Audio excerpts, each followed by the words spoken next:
So I want to continue, and this will be an extended version. Get ready. The conversation we've been having about stakeholders. We talk a lot about stakeholders here, and I'm sure Not that, enough. yeah, I mean, arguably maybe not enough, but I want to kind of continue it because so far we've talked about uh, the employee as stakeholder. But the reason why we're talking about this is in part because of the Business Roundtable. And I'm not going to belabor this. The Business Roundtable is a bunch of massive companies. They have decided that stakeholders are their prime directive instead of shareholders. Good on them for having that discussion.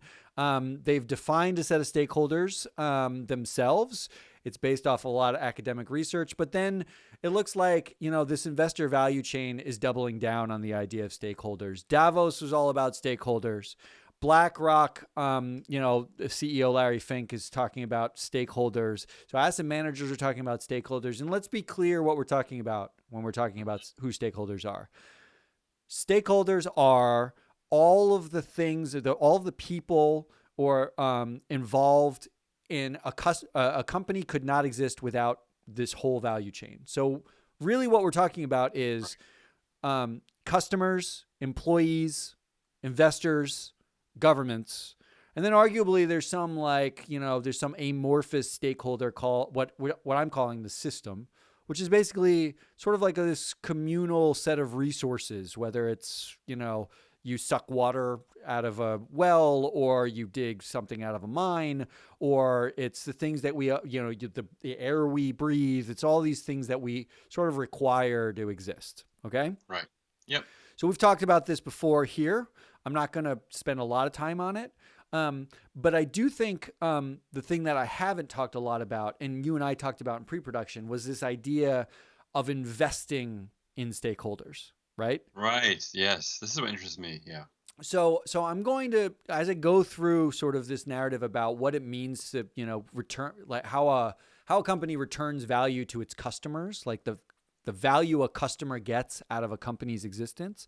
I want to reframe it from the standpoint of we're all investors. So as we go through this, the important thing to sort of remember is you're an investor, you got dollars. You're not just a customer. You're not just, you can actually invest in a company, and by investing in that company, you're investing in those companies' stakeholders. Okay. Right. Yes. So this is actually sort of what the Business Roundtable has been talking about, redefining the narrative of investing around stakeholders. It's not just about a shareholder, it's about a stakeholder.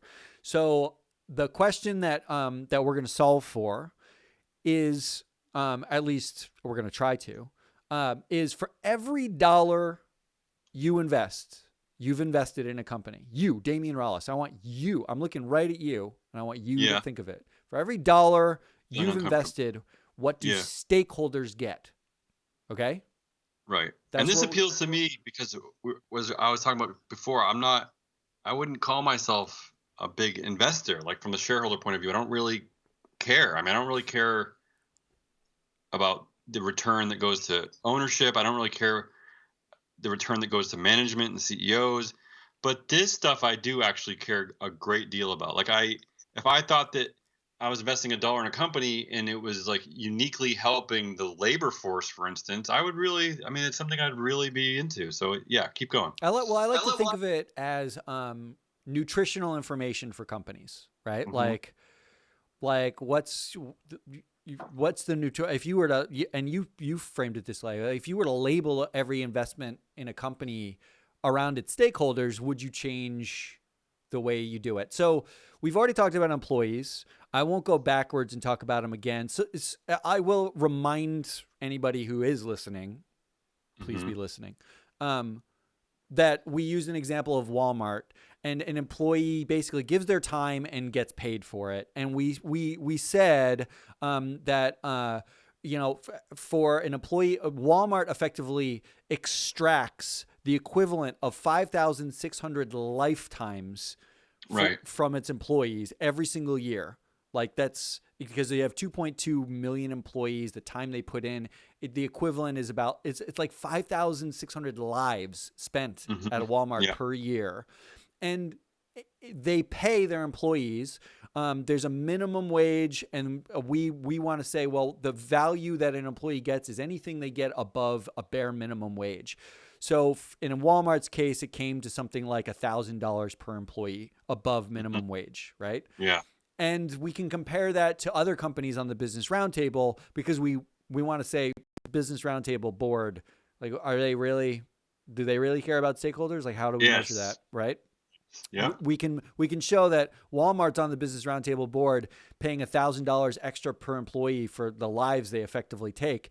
And a company like Cummins Incorporated, who pays roughly the same amount in absolute value to its employees, actually is giving $30,000 to each employee above minimum wage, right? Like, Yeah, so you told me today that if I invested $1 in Walmart, that 1 penny of that dollar essentially goes to the employees. that's correct. So 1 penny. 1 penny for every dollar Yeah. that you invest in Walmart. So I'm going to So make I'll come back to this at the end, because I added a slide that includes the employees at the end. But for the customer, okay? Custom. Yeah.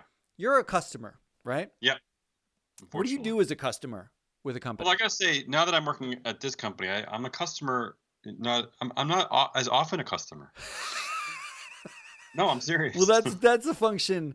Yeah, maybe it's a good thing. That's a function of company cash flow. Yeah. As an employee. So as a customer, right? What you give a company is just your money. Yeah. All right. So the easy way to think about this, and what you get out of it, is some sort of value for what you paid. But I'll use a real life example, and I'll use GM, right?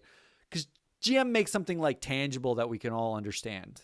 GM basically makes cars. They have employees. They put together, and robots, probably, right? Yeah. A lot of robots put together the cars. GM manages that whole process. You, as the customer, pay GM some amount of money to buy the car. That's it.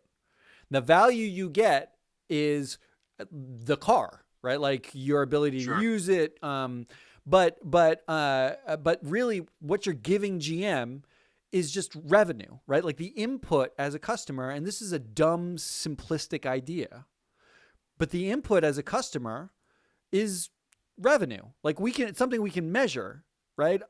Walmart last year brought in $500 billion of revenue. Okay.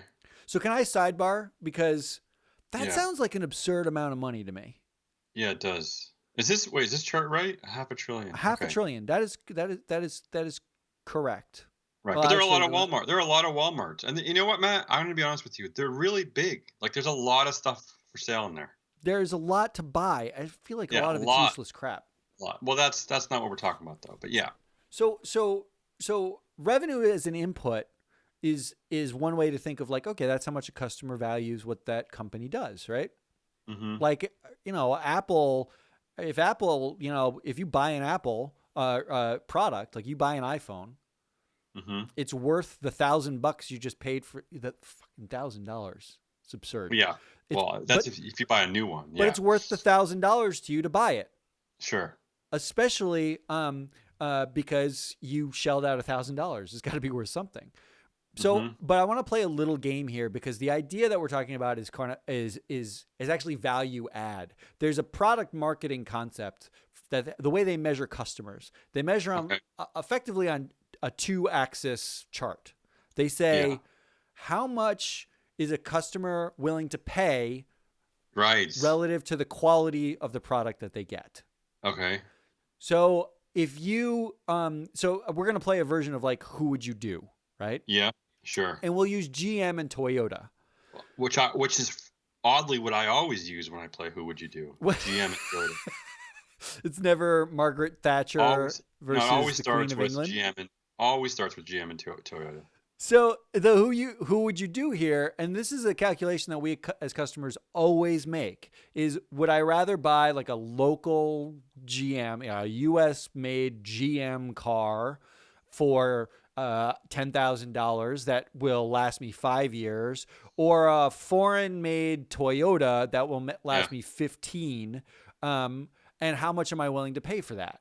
right? Like it's this Yes. quality versus price sort of conundrum. And the other way to think of it is Apple versus Android, right? I just use Apple as an example. You buy an iPhone for $1,000, but you can buy an Android for like $200. Sure. Is it the gap there, the premium you're willing to pay on Apple? Is it really worth it to you? Right. Well, right. And as you're talking about, I mean, I want to know a lot more though, you know? I want to know about all these things, about all the variables, not just the price. I mean, Well, I want to know how GM treats its workers or blah blah blah blah blah. so here's and that's part of the problem when you're talking about customer value add, right? Right. The publicly available quality is actually a hard thing to measure, especially across different industries. Like we know iPhone effectively bricks their phones after 3 or 4 years.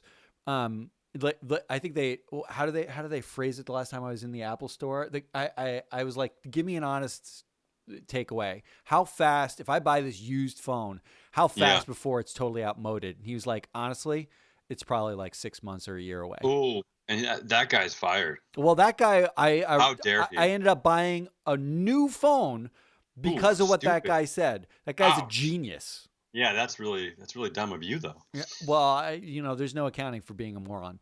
Um, Right.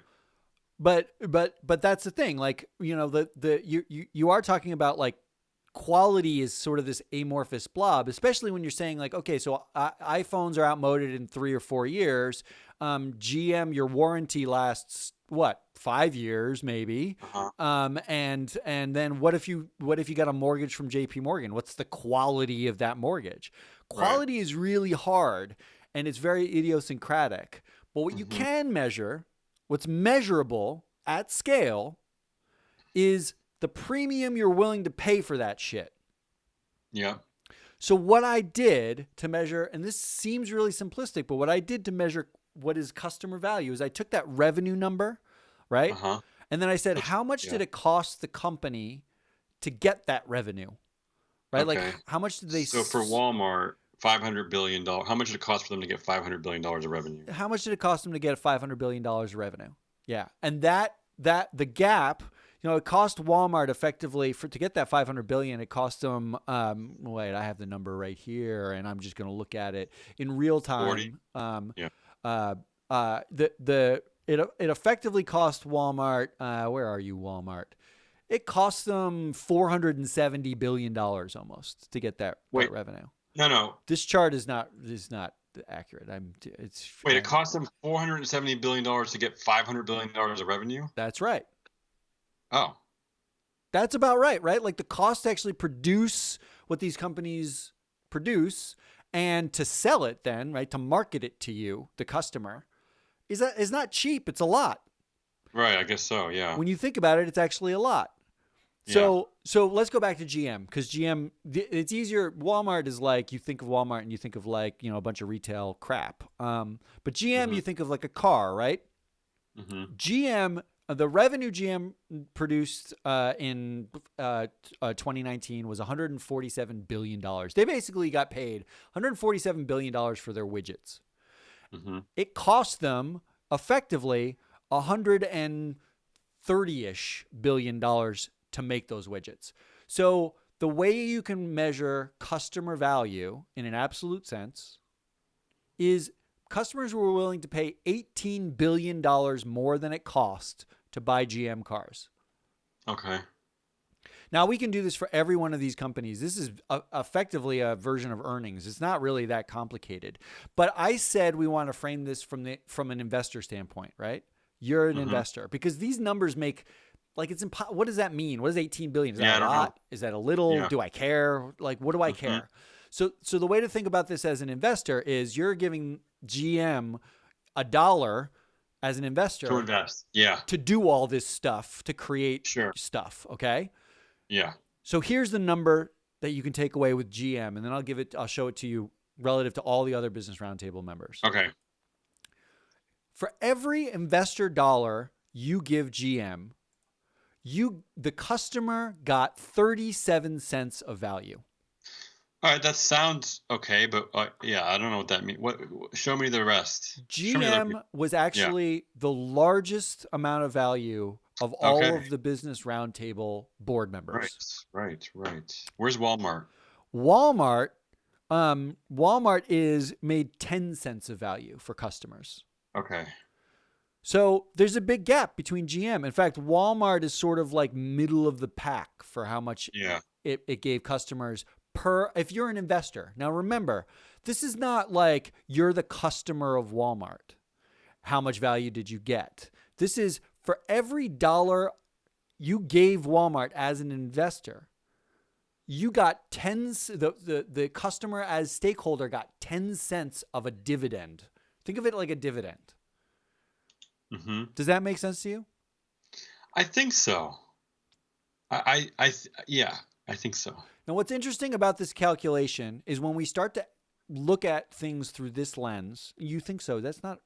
You're not like, No, it's a bit of it's challenging. I'm trying to understand. I'm trying to visualize 37 cents of value for the customer out of the dollar I gave the GM. Like I'm just trying to understand. Like I guess I need to know what the other stakeholders are getting. well, that's where this goes, I want to know. right? I want to know how my dollar is being distributed, essentially. So the next steps for this is to show all of the stakeholders and how that value accrues. So what I've done, if you're watching this live on YouTube or Twitch or Yeah, Periscope, which you should be doing, and if you're might not as well watching be. it live, you should be watching the YouTube clips afterwards, Yeah, because it's all because you have YouTube. because you Everyone have. does. I mean, everybody's got YouTube. Everybody. What you can see is when you put on top employees next to customers, you can see how value starts to get distributed. So in GM's case, we just said every dollar as an investor you gave GM, 37 cents of that is value given to customers. But from the data that we used before on employees, 22 cents goes to employees. So Yeah. Okay, that's effectively, not good. what this data suggests is that GM pays a larger dividend to its customers than to its employees. Yeah, it's like of the people for the people. But when I compare it to another company Like Walmart. like Walmart, what you find is Walmart's giving 1 penny to its That's employees. crazy. It's Yeah, giving that's disturbing. 10 times more value to its customers than to its own employees. So if you are an investor here, and we've established that you are. Sort of, yeah. No, I am. If you are an investor here and hmm and the employee matters more to you than the customer, It does. then Walmart is effectively off the table for the Business Roundtable. Off the table. So How get out of dare my you, table. Walmart? How dare you? Get out of my table, okay? And what's do you remember offhand what the CEO pay ratio is? The CEO salary to the median salary there? It's high. It's very high. For Walmart, and this is just an inflammatory number, but Well, but it's based on reality. the But yeah. CEO makes, and this is based on their own disclosure, right? So Right. we didn't We're make not up making this this up. ratio. No. The Walmart disclosed that its CEO makes more than 1,000 times the median employee. Yeah. Jesus. Compare that to GM, who Right. we've railed on Mary Barra a lot here for not coming to the table and talking Have to we? the employees. We remember when Okay. she didn't Yes. talk to the employees during the strike. That's right. That's right. We talked about them a lot in like October, November. hmm She disclosed 345 times more than Which the still median. seems obscenely high. Yeah. Well, every CEO is up way above 100. The only one who's closer was one of my favorites, Lynn Good, sitting on the hmm board of Boeing and Caterpillar. Yeah. Oh no, wait, she doesn't sit on Caterpillar, but she is on the No. board of Boeing. Yeah. Our one of the Boeing board members who we've been railing against, she only makes 119 times more than the median Only. employee. Yeah. Only Where's that? Where's that? Duke Energy. Duke Energy. So this Now, okay. is, Now, but- I know you're wrapping this up. but I want to point this out, right? This is where the stakeholder value goes, right? Like this is what we're trying to establish here. Is you are an investor in the companies. We've established a lot about how you're the board's boss and management is effectively, the board is management's boss. We're saying like what we're talking a lot about stakeholder value and how do you revalue a company around stakeholders as an investor. This is the incremental way you can measure this value. We're going to go over the next 3 stakeholders in coming episodes. But right now, we're starting to establish, okay, you're an investor in Walmart. Guess what? 1 penny of every investor dollar goes to the employees. 10 cents goes to the customers. Where does the rest go? And by the end, we should see which companies are on the Business Roundtable board are returning the most value to stakeholders. Do me a favor, if you can, maybe at some point this week. Could I see like Target versus Walmart, or maybe like Toyota versus GM? Could you just like Are you giving pull me out homework? Yes. I want to steer people to how they're going to run their lives now. I want to tell them where they're going to shop. I do. I will do that someday. Okay. All right. Thanks, Matt.